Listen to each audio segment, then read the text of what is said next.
नमस्कार। हमारे शो में आज हमारे साथ है फिटनेस पॉइंट ड्राइव इन से हसित जी। हसित जी, स्वागत है आपका हमारे शो में। हसित जी, आज हमको बताएंगे कि जिम की ज़रूरत किसको होती है और कई सारे मिथ्स हैं जिम के बारे में। आप में से कई लोग जिम जाते होंगे, तो आज इन सबको क्लियर करेंगे हमारे साथ हसित भाई और खूब सारी इंफॉर्मेशन भी देंगे जिम के बारे में।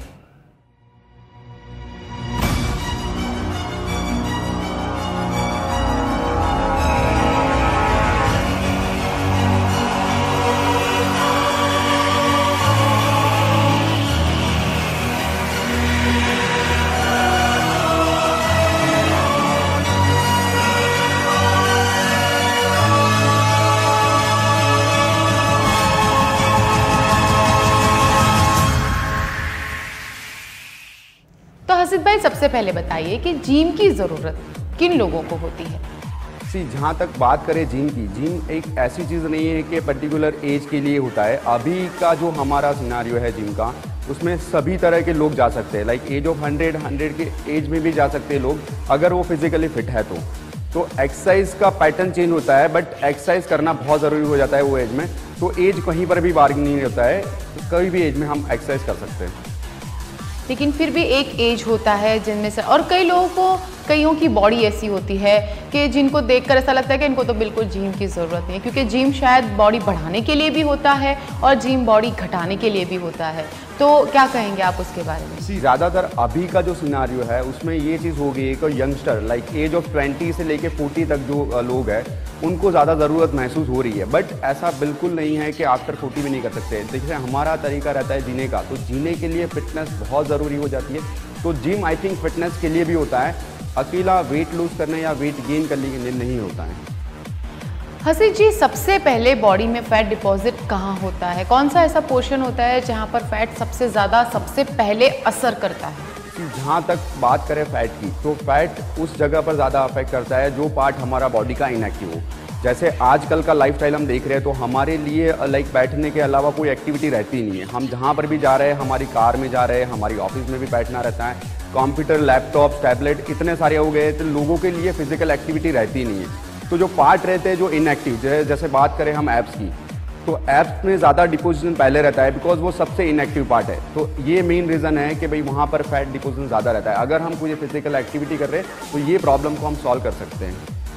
आपने जिस तरह से कहा कि फिजिकल एक्टिविटीज़ कम हो गई है इसलिए ज़रूरत होती है, लेकिन उन औरतों का क्या, वो लेडीज़ का क्या जो घर पे रहती हैं, हाउस वाइफ्स हैं, लेकिन फिर भी उनको जिम की ज़रूरत होती है और उनकी इतनी एक्टिवनेस होती है, वो घर का पूरा काम करती होती हैं, लेकिन मैंने फिर भी देखा है कि मोटी हो जाती हैं। तो उसका रीज़न पहले तो क्या होगा और उनको भी क्या जिम जाने की ज़रूरत होती है? जहाँ तक हम बात करें घर की, जो फीमेल्स रहते हैं घर पे, आजकल का हमारा लाइफस्टाइल रहता है तो हम कंप्लीटली डिपेंडेंट रहते हैं अदर एक्टिविटी पे। फीमेल्स भी जो रहते हैं घर पे, उनका काम जो रहता है उसी हिसाब से रहता है, वो ज़्यादा एक्टिविटी नहीं कर पाते हैं। तो आई थिंक ये मेन रीज़न हो सकता है कि भाई फीमेल्स को ज़्यादा ज़रूरत होती है एक्सरसाइज की, क्योंकि घर का काम करने से आई थिंक कि उतना कैलोरी नहीं बर्न कर सकते हैं, उतना फिजिकल एक्टिविटी हमें नहीं मिल सकता है। बिकॉज आजकल हमारे घर में सभी तरह के लाइक साधन है जो हमें काम करने से लाइक ईजीनेस फील कराता है। तो आई थिंक हमें ज़्यादा ज़रूरत है अभी फीमेल के लिए कि भाई ज़्यादा से ज़्यादा एक्टिविटी करे वो। तो हाउसवाइफ्स के लिए आपके यहाँ पे सबसे पहली एक्सरसाइज कौन सी होती है? क्योंकि घर पे चलने फिरने, हाथ की एक्सरसाइज, बर्तन धोना, कपड़े धोना या फिर पोछा लगाना, इन सब में हाथ पैर आई थिंक सब कुछ यूज़ होता है। तो अगर वो जिम में आती हैं ऐसी फीमेल्स, तो आप उनके लिए पहले तो कौन सी एक्सरसाइज आप सजेस्ट करेंगे कि वो करें? पहले तो मैं उनको वही सजेस्ट करूँगा कि वो कार्डियो पे बेस करें। कार्डियो करने के बाद कुछ स्ट्रेंथ एक्टिविटी रहती है, तो हमारे हर एक बॉडी मसल्स के पार्ट पे ज़रूरत रहती है। तो पहले तो स्टार्ट करो जब भी, तो एक हफ्ता तो मैं सजेस्ट करूँगा कि सर की ट्रेनिंग में जाओ, जहाँ पर एक बॉडी पार्ट पे एक एक्सरसाइज से स्टार्ट करके कार्डियो थोड़ा सा करो 15 से 20 मिनट। वो आई थिंक अब सबसे पहले होना चाहिए।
અત્યારે દરેકની લાઈફસ્ટાઈલ એકદમ વ્યસ્ત છે અને આ બધામાંથી સમય કાઢીએ તો કોના માટે કાઢવાનો છે?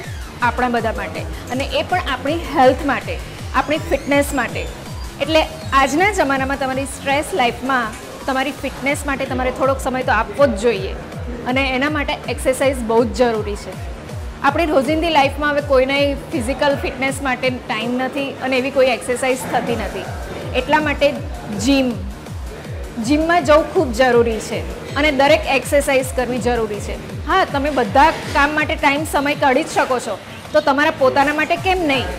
ફક્ત દિવસમાં તમે 15 થી 20 મિનિટ એક્સરસાઇઝ કરશો તો તમારી હેલ્થ એટલી બધી સરસ થશે, તમે પોતે અંદરથી ફીલ કરશો, તમારામાં એટલી સ્ફૂર્તિ રહેશે, અને સાથે સાથે डाइट नो पण इतना ख्याल रखो जरूरी है. तो अब अगर हम बात करें कि उन लोगों की जो ऑफिस में बैठकर काम करते हैं और उनका सबसे पहले शायद फैट डिपोजिशन पेट पर ही होता है, बेली उनका पहले निकल के आता है बाहर, तो उनके लिए आप सबसे पहले क्या सजेस्ट करते हैं?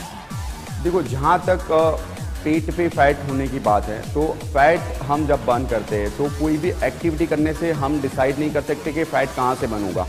ये हमें जो गॉड गिफ्टेड मिला है बॉडी, तो बॉडी ऑटोमेटिक डिसाइड करता है कि फैट कहाँ से डिक्रीज करना है. तो हमें सिर्फ एक्टिविटी करना है. अगर हम हमारा लाइफस्टाइल चेंज करते हैं तो डेफिनेटली जो भी फैट एक्स्ट्रा डिपॉजिट हुआ है वो ऑटोमेटिकली रिमूव हो जाता है. तो उसके लिए कोई स्पेसिफिक एक्सरसाइज नहीं है कि भाई ये करने से ही यहाँ से फैट डिपोजिशन कम होगा.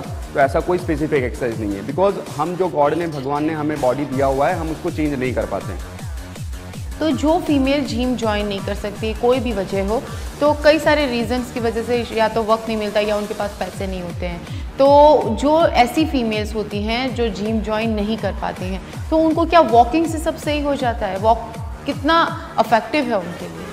देखो, कुछ नहीं करने से बेटर है कि वॉक करें, बट जहाँ तक बात करनी है वॉक की, अगर उनके पास टाइम ही नहीं निकल रहा है तो वॉक भी नहीं कर पाएंगे.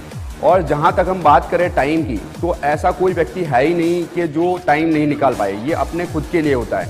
तो इतना बिजी शेड्यूल तो आई थिंक किसी का नहीं होता है. ये बात होती है प्रायोरिटी की कि उनको करना है या नहीं करना है.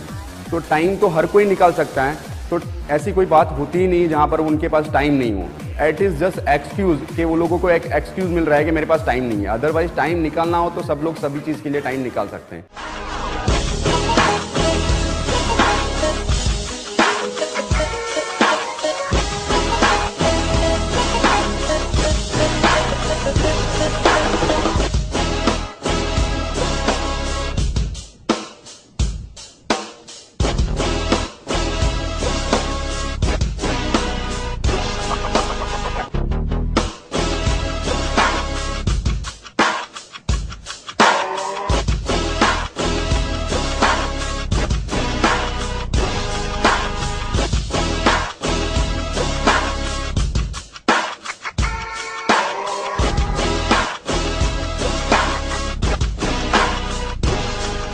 મારું નામ કૃષ્ણા છે.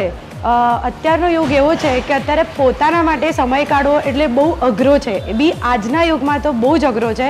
એટલે અત્યારે મારા હેલ્થ માટેની વાત કરી છું, બધાના હેલ્થ માટેની વાત કરી રહી છું કે અત્યારે આપણા હેલ્થ માટે સમય કાઢવો બહુ જ અઘરો છે. તો જેથી કરીને આપણી હેલ્થ સારી રહે એના માટે અધર એક્ટિવિટી તો ખરી, પણ જીમ બી બહુ જ સારું છે, જેનાથી તમારે જીમમાં રહીને તમારું શરીર એટલું વ્યવસ્થિત અને એકદમ પરફેક્ટ રહે છે, જ્યારે તમારું body language everything is all right. અત્યારે હું આખો દિવસ બિઝી બટ 1 અવર હું અત્યારે જીમમાં આપી રહી છું, જેનાથી અત્યારે મારું હેલ્થ એટલું સારું છે. તો ઓફકોર્સ આપણે આપણી હેલ્થ માટે 1 અવર આપવો જરૂરી છે. ऐसा भी एक मिथ है हसित जी कि जिसमें जो लोग होते हैं जो जिम आते हैं उनको आप लोग एक डाइट चार्ट बताते हैं, ठीक है, तो क्या वो फॉलो करना ज़रूरी होता है तभी जिम का असर होता है? क्योंकि मिथ्स है कि जिम जाते हो तो खाने पे बहुत कंट्रोल करना पड़ेगा और अगर छोड़ा तब भी कंट्रोल करना पड़ेगा, तो क्या ऐसा कुछ होता है? देखो, जहाँ तक बात करें हम खाने की, तो यस ऑफकोर्स जो हमारी ज़रूरत है खाने की, अगर उससे ज़्यादा हम खाएंगे तो वेट बढ़ेगा ही. अगर हम कंट्रोल करेंगे तो डेफिनेटली वो रिड्यूस होने वाला है. तो हमारा जो अभी का लाइफस्टाइल है उसमें खाने की पैटर्न हमारी टोटली चेंज हो गई है, उसके साथ साथ फिजिकल एक्टिविटी भी बंद हो गई है. तो ये बहुत अफेक्ट करेगा फूड अगर हमारा इनबैलेंस रहे तो डेफिनेटली कितनी भी एक्सरसाइज कर लो आप, उसमें कुछ भी इंप्रूवमेंट मिलना मुश्किल हो जाएगा. तो जिम के साथ साथ डाइट प्लान भी बहुत ज़रूरी है. डाइट प्लान भी ज़रूरी है. या फिर एक्सरसाइज का बेस्ट टाइम सुबह है, अर्ली मॉर्निंग, क्या ऐसा कुछ होता है कि एक टाइम फिक्स है या फिर कुछ खाने पीने में इस तरह की बातों को फॉलो करना पड़े? जहाँ तक बात करें हम स्पेसिफिकेशन की, तो सुबह एक्सरसाइज करना अच्छा है, ऐसा कोई मिथ ही है, क्योंकि हमारी आजकल की लाइफस्टाइल ऐसा है कि हमें अलाउ नहीं कर पाएगी। जब हम रात को बहुत देर तक सोएंगे तो सुबह उठना हमारे लिए भी मुश्किल हो जाएगा। तो ऐसा कोई स्पेसिफिक टाइम नहीं है कि एक्सरसाइज यहाँ पर ही करेंगे तो ही बेनिफिट है। एक्सरसाइज आप कभी भी कर सकते हो।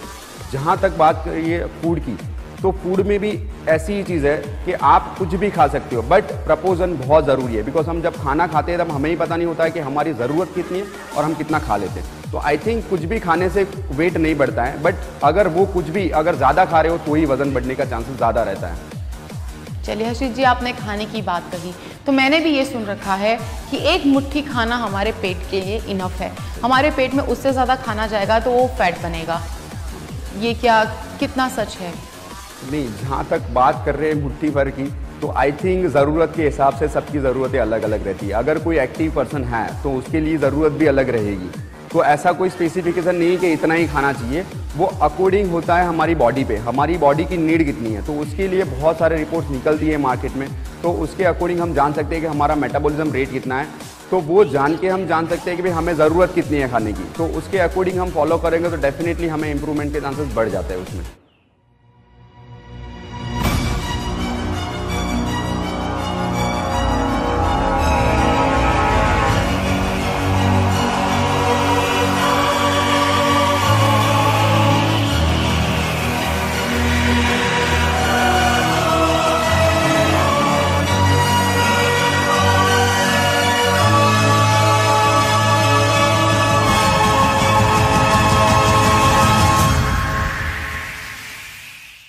तो थैंक यू हर्षित जी, आपका बहुत बहुत शुक्रिया हमारे साथ आज बैठने के लिए और बातचीत करने के लिए, और such a beautiful information that you have given us.